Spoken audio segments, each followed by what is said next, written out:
Well, good evening. Bienvenidos a la Casa Blanca. Welcome to the White House. Thank you all for being here as we reaffirm a great partnership between the United States and Colombia.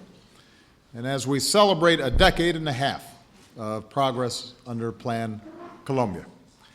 It's a great honor to welcome my good friend, President Santos, the First Lady, Ms. Rodriguez de Santos, their outstanding sons, who are, one is at UVA, and he reminded me that the basketball team there is better than the Kansas Jayhawks, his father's alma mater. I want to recognize former President Pastrana. We are honored to have you here as well. And I want to thank all the leaders, all the members of Congress who have been critical to this partnership over many years. It's been a bipartisan effort of support, Democrats and Republicans, business leaders, faith communities, civil society, our military that has done outstanding work. And I especially want to recognize someone who's played a vital role in the peace process. That's our Special Envoy, Bernie Aronson. So thank you, Bernie, for the good work that you're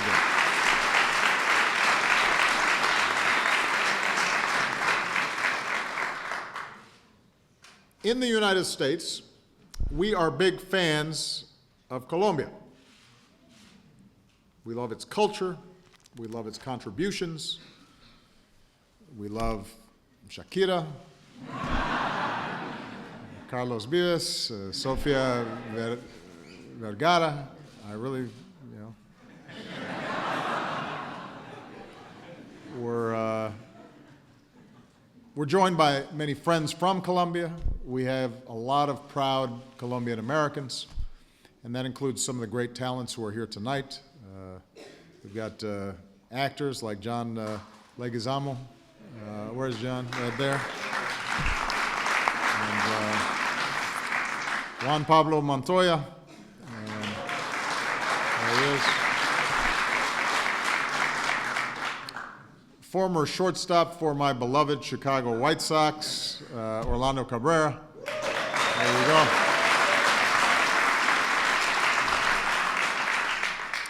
So the bonds between our countries are not just at the level of government. They're people, they're cultures and friendships and family. And reflective of that, President Santos and I just had another very productive meeting.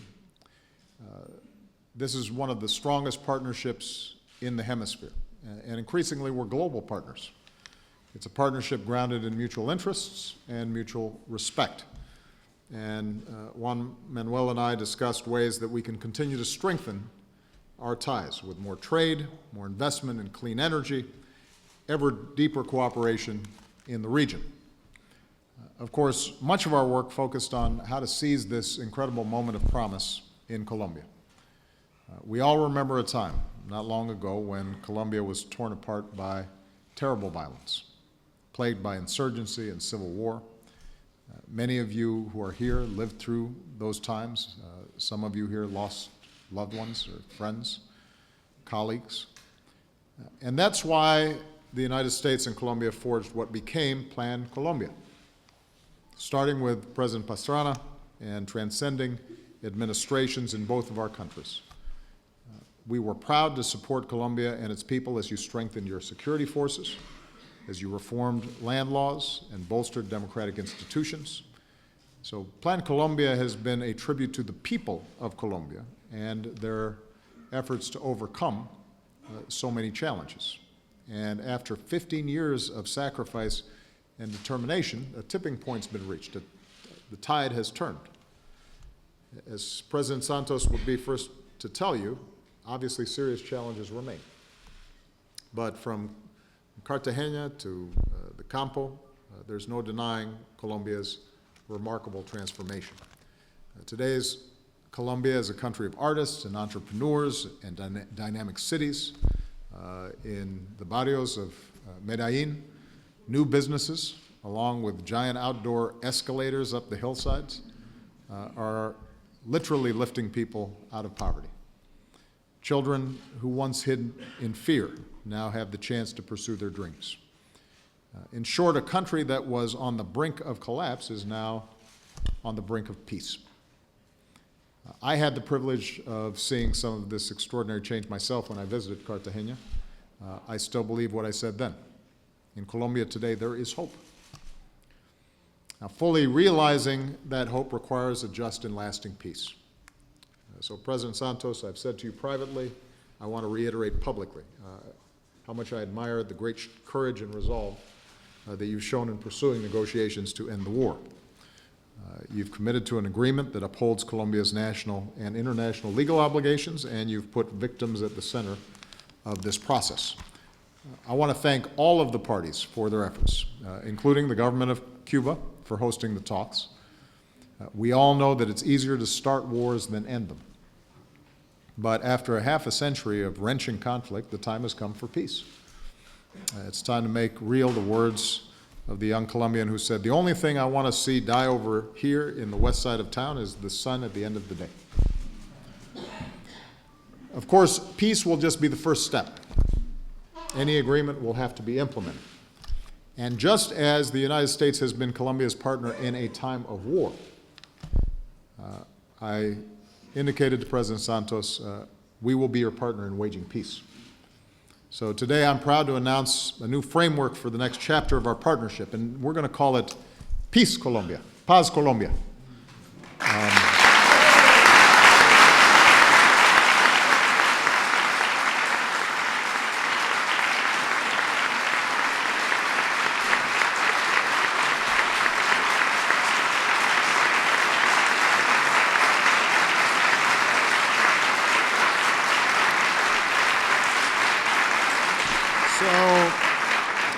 As Colombia transitions to peace, the United States will work with you hand in hand.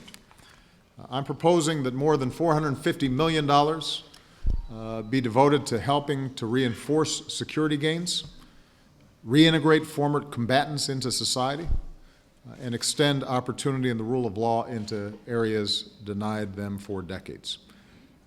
We will continue to stand for human rights and justice for victims, and we will keep working to protect our people, as well as the Colombian people, from the ravages of illegal drugs and the violence of drug traffickers. As part of our global demining efforts, the United States intends to support Colombia as it works to remove every landmine in the country within 5 years. That's our goal. And Secretary Kerry will lead this effort.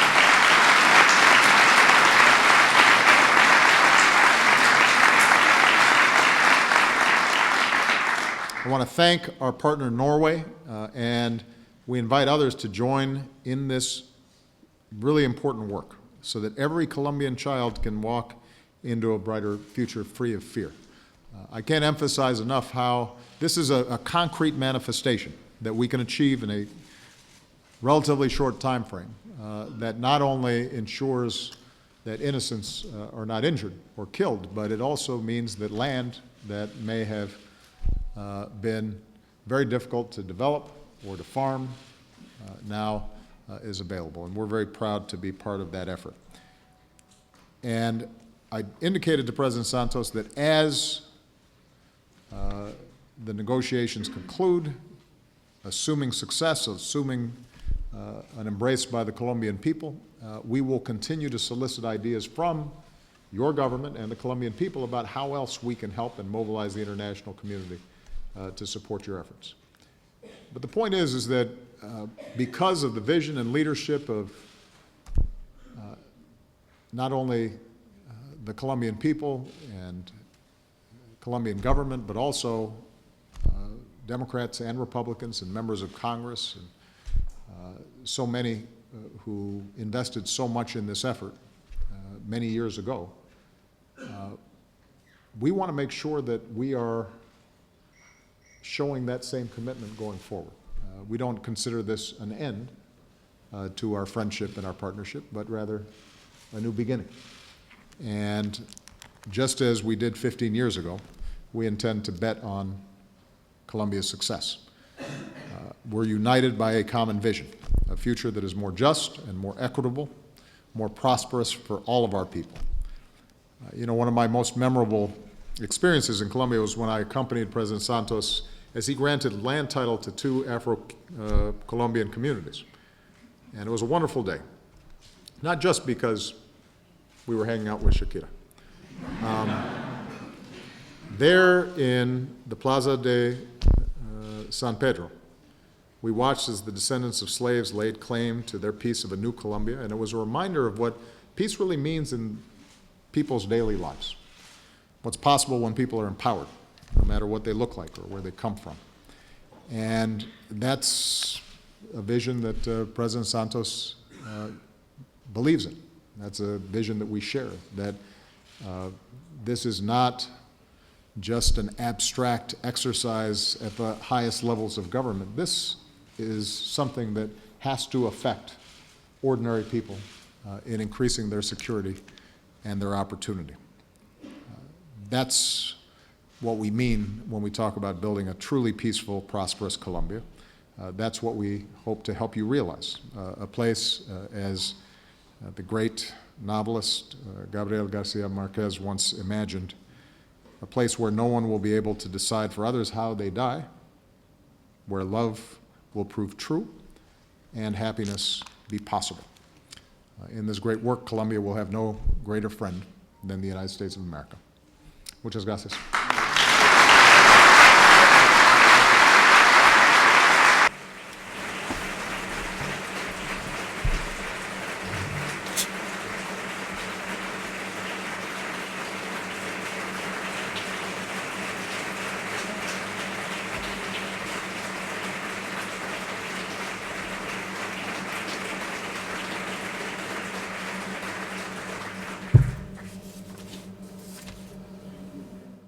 President, and good evening to all of you.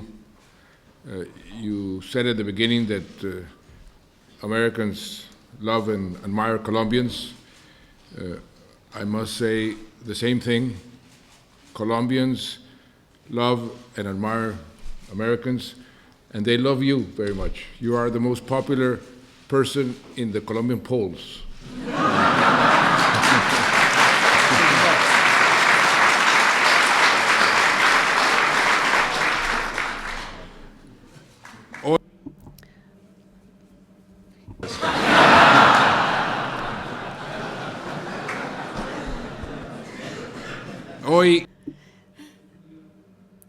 Today is a day to give thanks. Today I come back to Washington to thank you, to thank the people and the government of the United States for the support that they have given to Colombia during the last 15 years, and to project our cooperation throughout the next few years. There are many people that I would like to recognize for their support who have participated in the creation and the administration of Plan Colombia over the past 30 years. Many of them are present here today. The ex-presidents of the United States, Bill Clinton and George W. Bush, as well as my predecessors, Andrés Pastrana and Álvaro Uribe, the secretaries, ministers, ambassadors, and high officials of both governments, the senators, the congressmen of the United States and of Colombia, the leaders and members of the armed forces and the police of both countries, of businessmen, and so many people who have contributed to this plan. Thank you all very much. And thank you to you, President Obama, because you've not only maintained your support for Plan Colombia, but you have inspired us to find a better and deeper partnership between our two countries. Today, we can say without a doubt that the goals that we had in 2000, such as fighting the drug war, strengthening institutions, and imposing the rule of law, and to take social programs to great parts of remote Colombian territory those objectives have been met. Today's Colombia is much, much different from the Colombia of 15 years ago. Our country at that time was going through the worst recession, economic recession of the last 70 or 80 years. We were very far from controlling our own territory, and we were very close to being declared a failed state. Practically a third of our national territory was controlled by paramilitaries. Another third was being controlled by the guerrillas, and both were financed by drug trafficking. We had a very dark and uncertain future. Today, the outlook is completely opposite. Today, we see the future with hope. We've gone from the worst economic recession in our recent history to being leaders in economic growth in Latin America. And not just in growth, we are also leaders in job creation, in reducing poverty, in strengthening our middle class. We have gone from the shameful international championship of being the first in murders and kidnappings to have the lowest indexes of these crimes that we've ever had in the last 40 years. And despite the increase over the last 2 years in coca cultivation in Colombia, almost 60% of that cultivation has gone down. The number of rural families that are involved in this business of cultivating coca has been reduced by 2/3.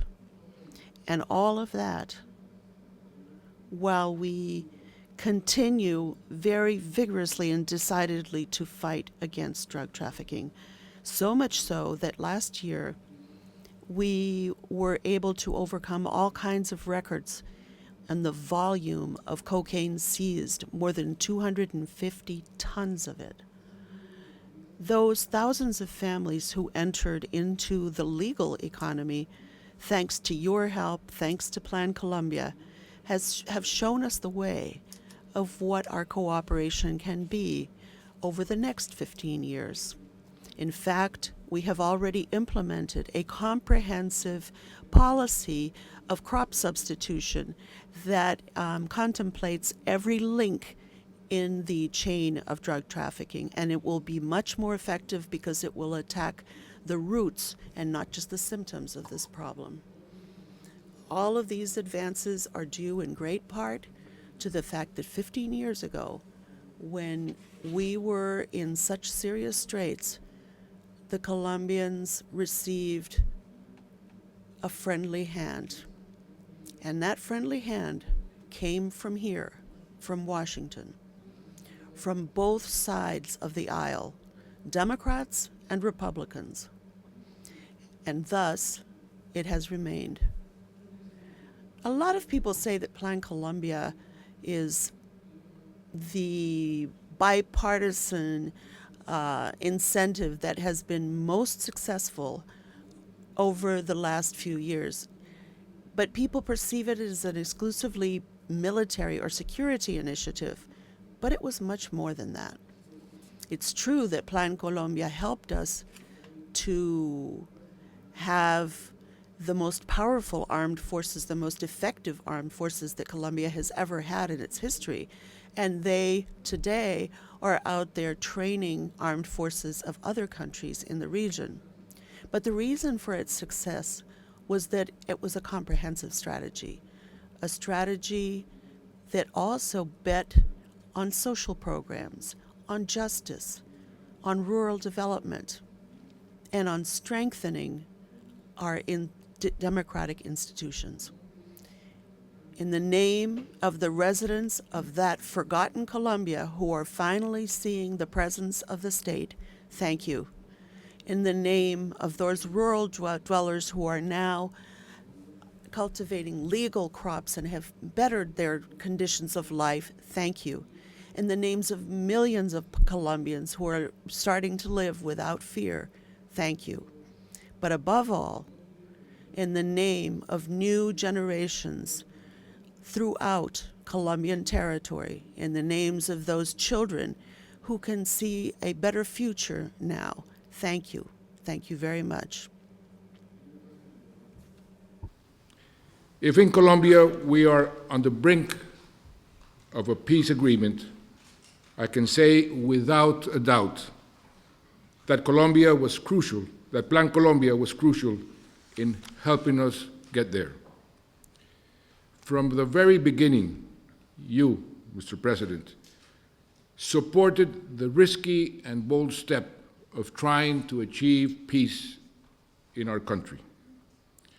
You were one of the first persons I confided my intentions to start a peace process, back when many, the great majority, thought that it was basically a mission impossible.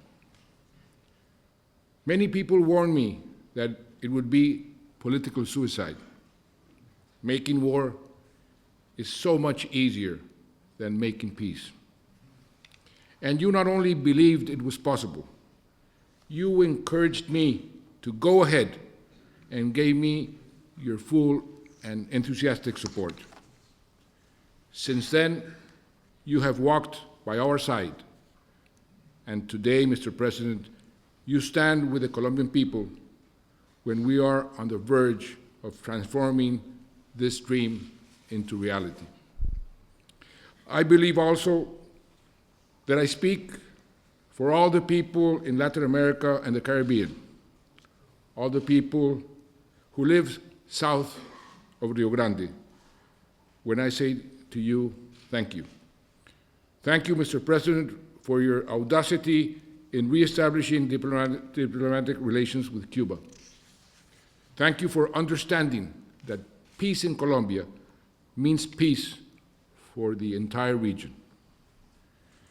Peace will be the cherry on the cake of Plan Colombia and the start of a new chapter of collaboration and friendship between our two nations, a chapter that we have decided, and what a good name, to call Paz Colombia, Peace Colombia. Peace will help us consolidate a new nation, a country that will be safer, more prosperous, more just and equitable, better educated, and of course, happier. We will be a country, a confident nation that will continue to earn the trust and admiration of the entire world. And we will build this new country in cooperation, shoulder to shoulder, with a dear and true friend, the United States of America. Thank you.